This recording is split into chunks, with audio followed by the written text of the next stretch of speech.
દરેક ગુજરાતી મહિનાનો છેલ્લો દિવસ એટલે અમાસ, પણ અષાઢ મહિનાનો છેલ્લો દિવસ એટલે દિવાસો.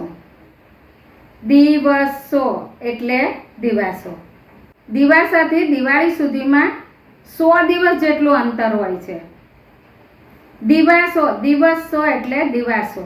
દિવાસો એટલે 100 પરબનો માસો. દિવાસો વ્રતની હું વાર્તા વાંચું છું.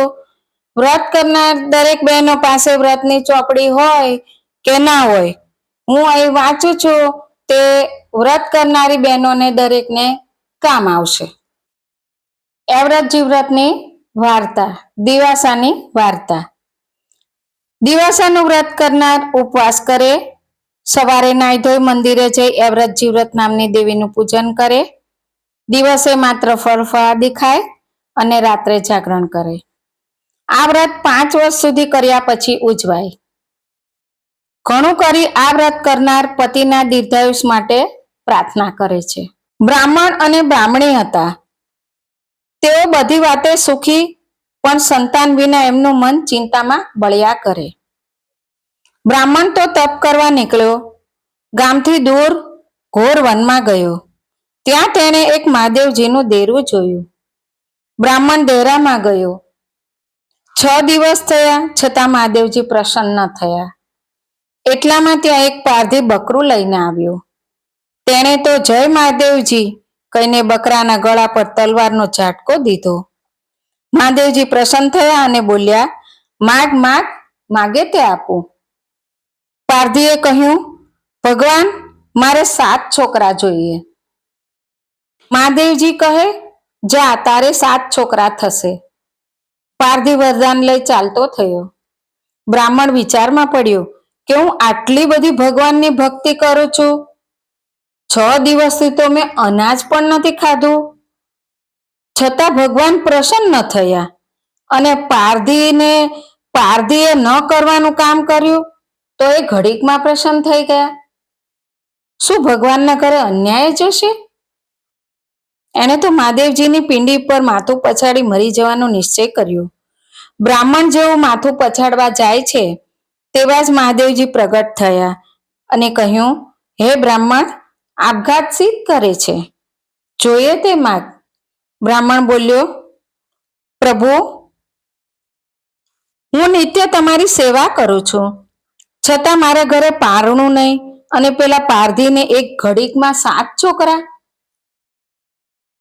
ભગવાને બ્રાહ્મણને શાંત કર્યો અને કહ્યું, જો પેલો છાણનો પોદરો કેટલા કીડા ખદબદે છે, પારધીને 7 છોકરા આપ્યા, પણ એ વાત જાણજે, જા, તારે 1 છોકરો થશે. છોકરાને પૂરું ભણાવજે. ભણી રહ્યા પેલા પરણાવીશ નહીં. બ્રાહ્મણ તો ઘરે ગયો. થોડા દિવસે બ્રાહ્મણીને ગર્ભ રહ્યો. 1 માસ, 2 માસ, 4 માસ, 8 માસ ને 9 માસે બ્રાહ્મણીને દૂધ જેવો રૂપાળો છોકરો જન્મ્યો. એ તો દિવસે દિવસે મોટો થવા લાગ્યો. છોકરો 5 વર્ષનો થયો ને નિશાળે મૂક્યો. બધા નિશાળિયા કરતા એ ભણવામાં ઘણો જ ચંપળ. જે વાંચે તે ધ્યાનથી વાંચે, એને તો બધા પાઠ મોઢે જ થઈ જાય. આમ છોકરો 12 વર્ષનો થયો. ગામે ગામથી છોકરાના સગપણ માટે નાળિયેર આવવા માંડ્યા. બ્રાહ્મણનો જીવ જાલ્યો ન રહ્યો. છોકરાનું સગપણ કરી લગ્નનું મુહૂર્ત કઢાવ્યું અને જાન જોડી. કાકા મામા સંબંધી સાથે જાન ઉઘલી. છોકરાને પરણાવી જાન પાછી વળી. જાન અડધમાં આવી ત્યાં તો અષાઢ માસની અમાસ. અંધારી રાત અને વાદળા ચડ્યા. વીજળી ઝબૂકવા લાગી. જોત જોતામાં મેઘ મુસળધાર તૂટી પડ્યો. વરસાદના પાણીમાં બળદ થંભી ગયા. ગાડા ચાલતા બંધ પડ્યા. બધા નીચે ઉતરીને ચાલવા માંડ્યા. એવામાં ઓચિંતાનો વરના પગે સાપે ડંખ દીધો. વર તો ઓ બાપરે કઈ કારમી ચીસ નાખી ધરતી પર ઢળી પડ્યો. બધા થંભી ગયા. વીજળીના ઝબકારે જુએ છે તો મોટો કાળોતરો નાગ સડસડાટ ચાલ્યો જાય છે. થોડી વારમાં વરનું શરીર લીલુંછમ થઈ ગયું, આંખો ફાટી ગઈ, મોઢે ફીણ આવ્યા અને દેહમાંથી પ્રાણ પંખેરું ઉડી ગયું. બધાએ વિચાર કર્યો કે જે થનાર હતું તે થયું, પણ હવે શું કરવું? જો આપણે અહીં બહુ વાર જોઈશું તો જીવથી જઈશું. અહીં આપણે બહુ વાર રહેશું તો જીવથી જશું. સબની કાલે સવારે આવીને વ્યવસ્થા કરશું, એમ કહી બધા ચાલતા થયા. છોકરાના મા બાપ પણ રડતા રડતા ચાલતા થયા. વહુને ઘણી ઘણી વિનવણી કરી, પણ વહુ એકની બે ન થઈ. એ તો પોતાના પતિનું માથું ખોળામાં લઈને ભયાનક વનમાં વરસતા વરસાદમાં ભીંજાતી એકલી બેઠી. એને વિચાર કર્યો કે મારા જીવનો તો ભય નથી, પણ મારા પતિના શબને વાઘ દીપડા ખેંચી જશે તો અવગતિ થશે. એને તો શબને ખંભે ઉપાડ્યું અને પડતી આખડતી ચાલવા માંડી. ત્યાં એકાએક વીજળીનો ઝબકારો થયો. એના અજવાસમાં છેટે એક દહેરું દેખાયું. વહુ શબને લઈ દહેરામાં પેઠી અને અંદરથી સાંકળ ભીડી. મધરાત થઈ અને એવ્રતમાં આવ્યા. જુએ છે તો દહેરું બંધ અને અંદરથી સાંકળ ભેડેલી. એવ્રતમાં બોલ્યા, મારા દહેરામાં કોણ છે? ભૂત છે? પ્રેત છે? પિચાસ છે? વહુનું કાળજું કંપી ઉઠ્યું. ધ્રુજતા ધ્રુજતા કમાડ ઉઘાડ્યા. એવ્રતમાને જોતા જ વહુ બોલી, માતાજી ખમા કરો, હું ભૂત નથી, પ્રેત નથી, દુખિયારી સ્ત્રી છું. દુઃખની મારી તમારે આશરે આવી છું. પરણીને આવતા મારા સ્વામીને શાપ દંશ્યો માતાજી, મારા સ્વામીને જીવતા કરો. બોલતા બોલતા વહુનો કંઠ રૂંધાઈ ગયો.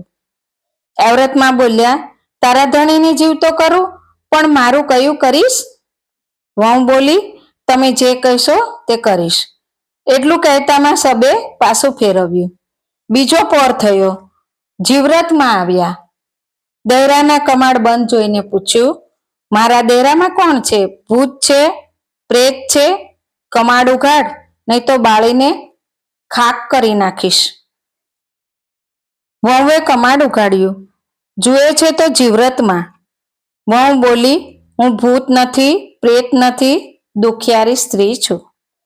મારા સ્વામીના શબનું રખવાળું કરું છું. માતાજી, મારા સ્વામીને સજીવન કરો. જીવ્રતમાં બોલ્યા, તારા સ્વામીને જીવતો કરું, પણ મારું કયું કરીશ? હા માડી, જે કહેશો તે કરીશ.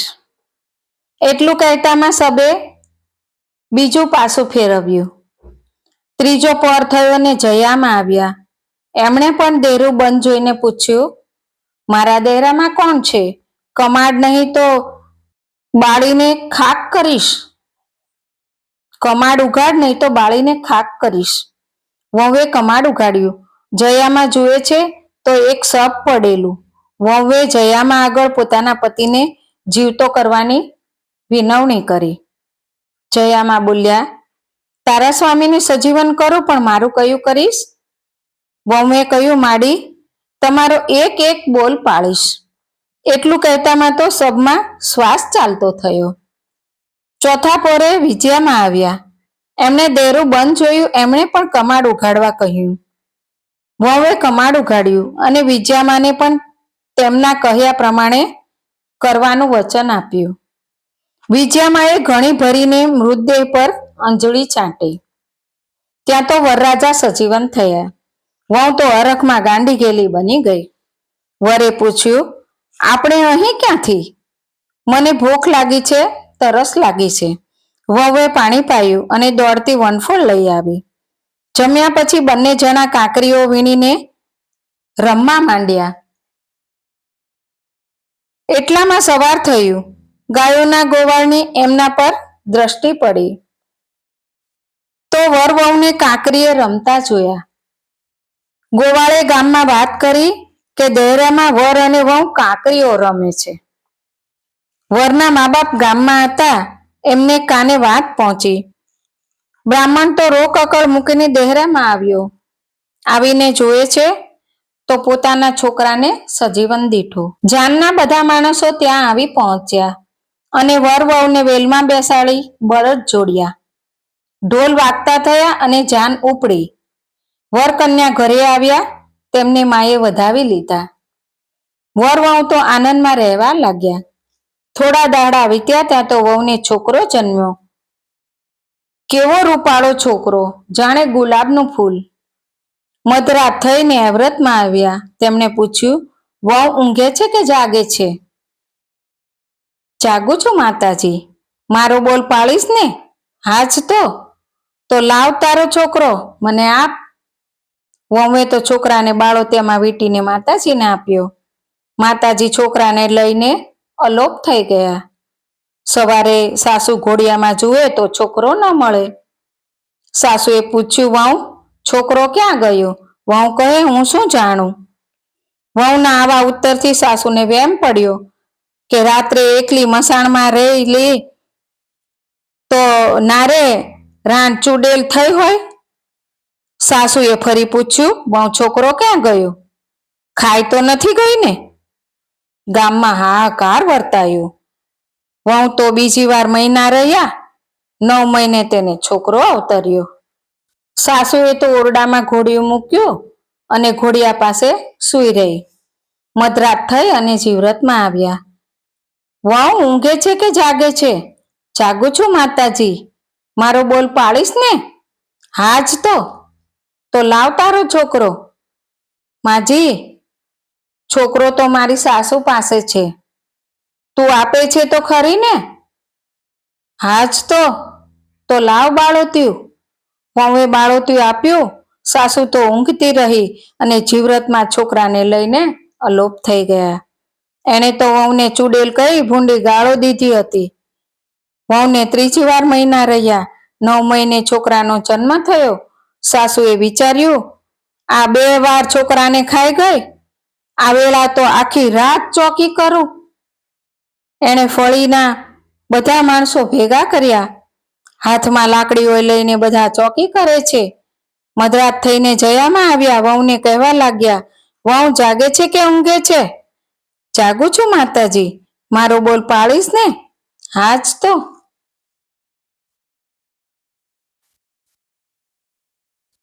તો લાવ તારો છોકરો. માતાજી, છોકરો તો મારી સાસુ પાસે છે, પણ તું તો આપે છે ને? હું કેમ ન આપું? તો લાવ બાળોતિયું. વહુએ બાળોતિયું આપ્યું. માતાજીએ ચોકી કરનારાઓની આંખોમાં ધોરણ મૂક્યું, ઘોરણ મૂક્યું.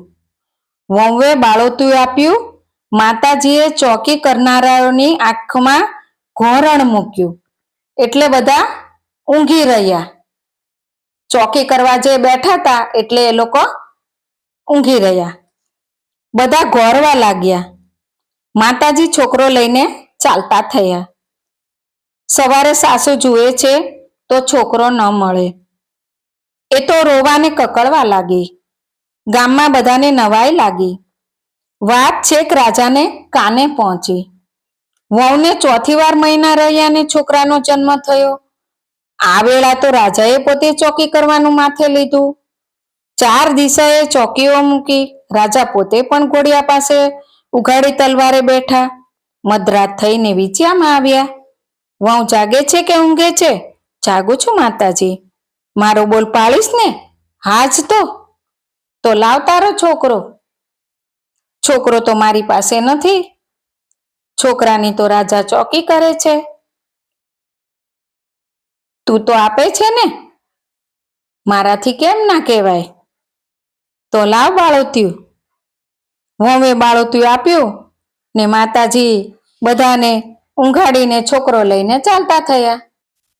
સવારે રાજા ઘોડિયામાં જુએ તો છોકરો ન મળે. સાસુ તો માથું ને પેટ કૂટવા લાગી. આ ચૂડેલ મારા 4 છોકરાને ખાઈ ગઈ. રાજા પણ વિચારમાં પડ્યું. 5મી વાર વહુને છોકરી થઈ અને એ જીવતી રહી. વહુ કહે, બાઈજી, મારે તો ગોળણીઓ જમાડવી છે. આજે મારું વ્રત પૂરું થયું. સાસુ રાતી પીળી થઈને બોલી, તને ફાવે તેમ કર, મને કાંઈ પૂછીશ નહીં. વહુ તો સવારે નાહી ધોઈ ડેરામાં ગઈ. ચારે દેવીઓને ચાંદલા કર્યા અને બોલી, એ વ્રતમાં, જીવ્રતમાં, જયામાં, બીજામાં, ચારે બહેનો મારે ત્યાં ગોણીઓ થઈને જમવા આવજો. સાંજ પડી. એ વ્રતમાં, જીવ્રતમાં, જયામાં, વિજયામાં ચારે બહેનો જમવા આવી. તેઓ જમતા હતા ત્યાં તો ઘોડિયામાં છોકરી રડી. માતાજી પૂછે છે, છોકરી કેમ રોઈ? છોકરી કહે, સૌને બબ્બે ભાઈઓને મારે એકેય નહીં. ચારેય માતાજીએ એક એક છોકરો આપ્યો. વહુને 4 દીકરા પાછા મળ્યા. ચારેય માતાજીઓ દીકરા આપીને ચાલતા થયા. તે પછી વહુએ માંડીને બધી વાત કરી. હવે બધા સમજ્યા કે પોતાના સ્વામીને બચાવવા વહુએ 4 છોકરાઓનો ભોગ આપ્યો. બધા વહુના વખાણ કરવા લાગ્યા. એ વ્રતમાં, જીવ્રતમાં, જયામાં, વિજયામાં જેવા નાની વહુને ફળ્યા એવા અમને ફળજો. જય જીવ્રતમાં, એ વ્રતમાં, જયામાં, વિજયામાં. મારી ચેનલને, સર્વયાસ વર્લ્ડની ચેનલને સબસ્ક્રાઈબ કરજો, વિડીયો શેર કરજો, લાઈક કરજો અને કમેન્ટમાં જણાવજો કે તમે આ વ્રત કઈ રીતે કરો છો, એ રીતે મને જણાવજો. Thank you.